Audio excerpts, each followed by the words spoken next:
Euzu billahi mineşşeytanirracim. Bismillahirrahmanirrahim. Allah'ın rahmeti, Allah'ın bereketi hepimizin üstümüze ve yüzümüze olsun. Aziz kardeşlerim, İşte bizler bir ay Ramazanımızı, orucumuzu tuttuk. Bayramımıza kavuştuk. Bugün bütün İslam aleminin en büyük oruca bayramıdır. Ramazan'ın tadını ve onun sebebini, onun mükafatlarını elbette ki bütün cumalarımız, bütün camilerimiz, hep imamlarımız bunu anlatmaktalar ve anlattılar. Elbet bu güzel bir ayımızı geçirdikten sonundaki bugün büyük bir bayramımız, bütün İslam aleminin olan Ramazan bayramı hepimiz için bayramdır. Bizler de bugün o bayramı kutlamaktayız. Bayram demek elbet bizler için, anlayan Müslümanlar için, büyüklerimiz için, hepimiz için bayram demek bir kavuşmaktır, kucaklaşmaktır, barışmaktır.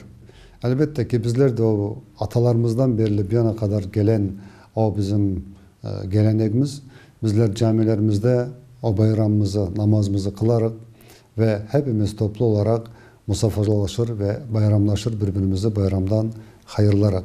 Elbette ki bayramdaki hayırlaşmanın, musafahalaşmanın bunun önemi çok büyüktür. Çünkü köyde olsun, ailede olsun, insanlar içinde birbirlerine küs olanlar, birbirlerine dargın olanlar, akrabalar olabilir, dostlar, aralarında bir şey geçer, birbirlerinden konuşmazlar. Aynısı bugün bizim milletimizin içinde bu pek çoktur. İşte bu bir fırsat demek. Bayram, Ramazan bayramındaki namazdan sonra musafahalaşmak, elbette ki bu o aradaki olan kırgınlıkları koparır, barıştırır. İnsan birbirlerine bayram şerifi mübarek olsun diye ellerini aldıktan sonra elbette ki aralarındaki o kırgınlık biter.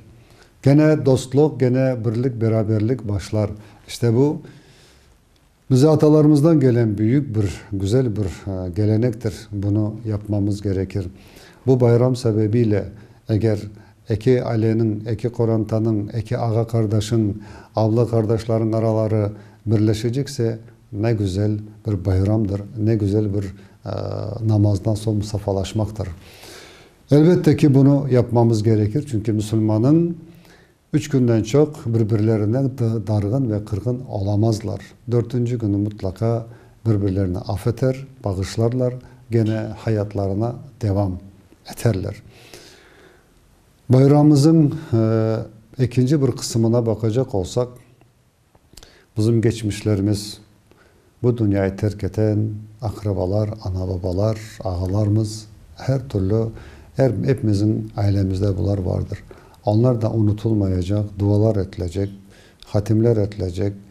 Onları da unutmayacağız. Onları da kendi dualarımızda mutlaka anacağız. Çünkü geçmişi ana babasının ardından ben hiç belirlemem ki bugün insanlar, herkes mutlaka her gün namazından son mutlak ana babasına, geçmişlerine, onlara da rahmet eylesin diye dua ederler. Hiçbir şüphemiz yoktur.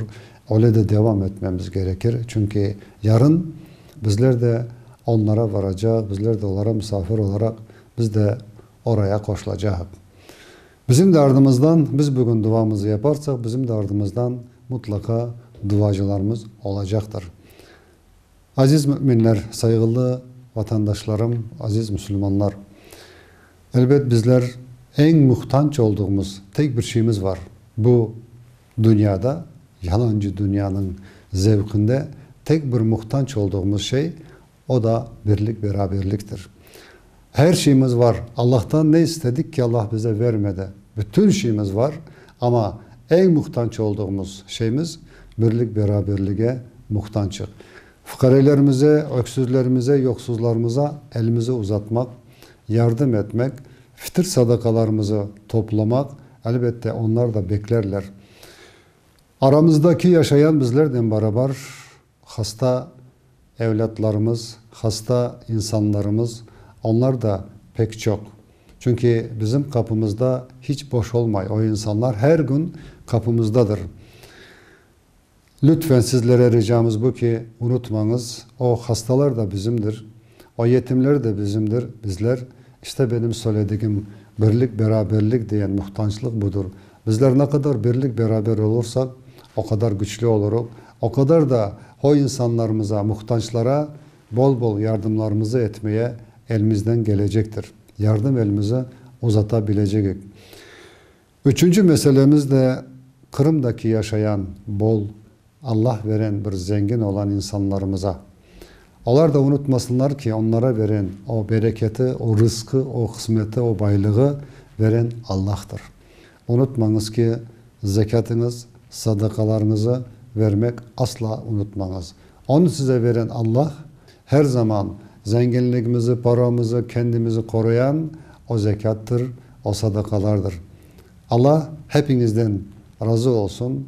Bugünkü bayramımız hepimize hayırlı mübarek olsun. Gelecek bayramlara Allah bizleri tekrar kavuştursun. Sağ olunuz, var olunuz.